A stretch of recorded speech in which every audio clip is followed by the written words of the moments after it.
Bonjour à tous. Aujourd'hui, nous allons passer au travers de votre nouveau projet de secondaire 3. Le projet de secondaire 3 s'appelle la mangeoire la mangeoire sélective ou la mangeoire à cardinal rouge. Fait que si vous regardez dans la table des matières, on devrait retrouver ça à l'entour de la page 53. Ça va dépendre de votre cahier, évidemment, la version de votre cahier. Fait que donc, vous cliquez là-dessus et vous allez tomber sur le projet en tant que tel. On vous donne l'information au sujet des cardinaux rouges. On vous dit que leur poids va être environ de 42 à 48 grammes.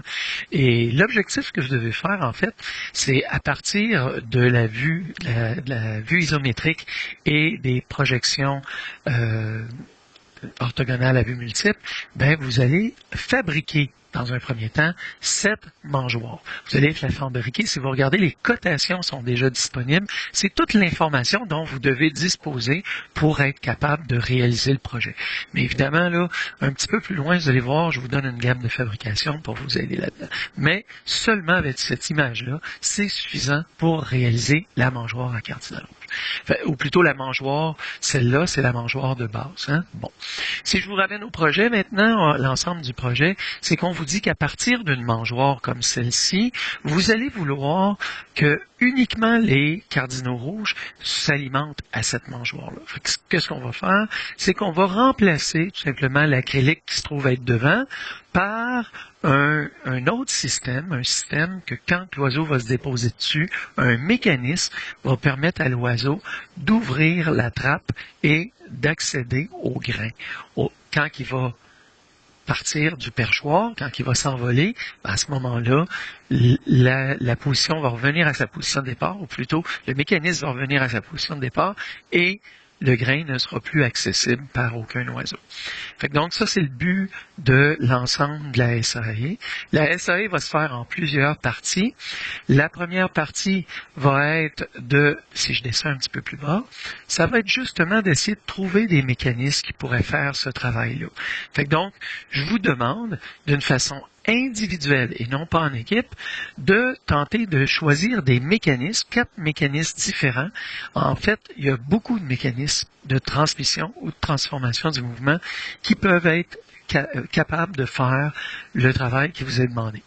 Mais bref, je vous demande d'en sortir 4 et de démontrer sous forme de croquis que c'est possible de réaliser ce genre de travail-là avec ces mécanismes-là. Un coup que vous avez fait les 4 différents croquis, ce que vous allez faire, c'est que vous allez mettre en commun avec votre coéquipier ces 4 mécanismes. Vous allez choisir le mécanisme que vous croyez qui va faire le mieux le travail et à partir de là, vous allez me tracer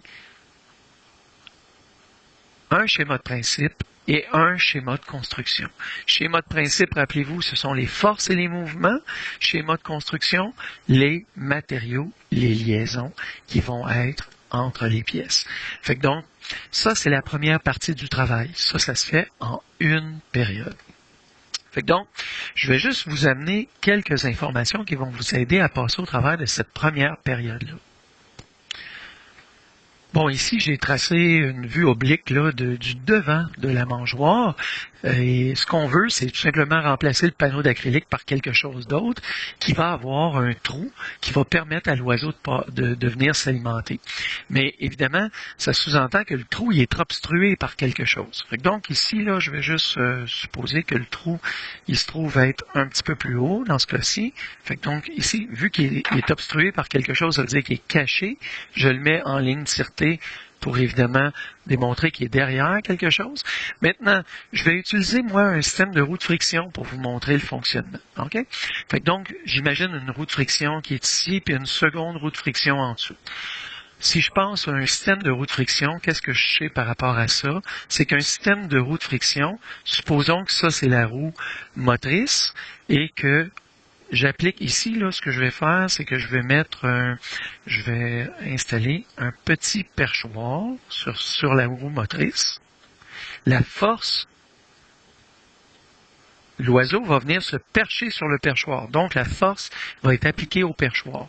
Si la roue de friction, si le perchoir est installé à 90 degrés, qu'est-ce qui va se passer? C'est que la roue va se mettre à se tourner dans ce sens-là. Hein? Fait que le mouvement que j'indique, c'est un mouvement de rotation directionnel vers le bas à ce moment-là. Et évidemment, il devrait s'arrêter à peu près ici. Là. Ça veut dire que le perchoir, dans un deuxième temps, va être à cet endroit-là. Si la roue motrice tourne dans ce sens, ça veut dire dans le sens anti-horaire qu'on va appeler, à ce moment-là, la roue menée va tourner, elle, dans le sens horaire. Si je viens installer un trou à 90 degrés, qu'est-ce qui va se passer? Ce trou-là va se déplacer pour se ramasser à cet endroit-là quand l'oiseau va être perché. Donc, si je reviens à mon dessin original, si j'installe un perchoir ici, à ce moment-là, et que le trou se retrouve à cet endroit-là, quand l'oiseau va se percher, il va faire une rotation de 90 degrés et en haut, la roue menée, elle, le trou va venir s'enligner avec l'ouverture pour permettre à l'oiseau d'accéder au grain. Fait que donc, évidemment, là, ce système-là, c'est pas un système que je veux voir dans les 4 possibilités que vous allez avoir, les 4 croquis que vous devez me dessiner, vu que je vous le dessine actuellement. Mais donc, vous pouvez utiliser n'importe quel des 12 autres modèles pour essayer de vous inspirer et de me faire 4 dessins. Encore une fois, je vous répète, vous me faites 4 croquis. Un coup que les 4 croquis sont faits, vous mettez ça en commun avec votre coéquipier.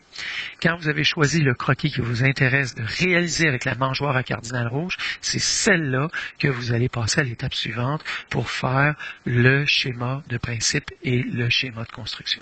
Fait que donc, ça complète la première journée de travail que vous allez avoir à faire pour le projet. Fait que là-dessus, bon cours.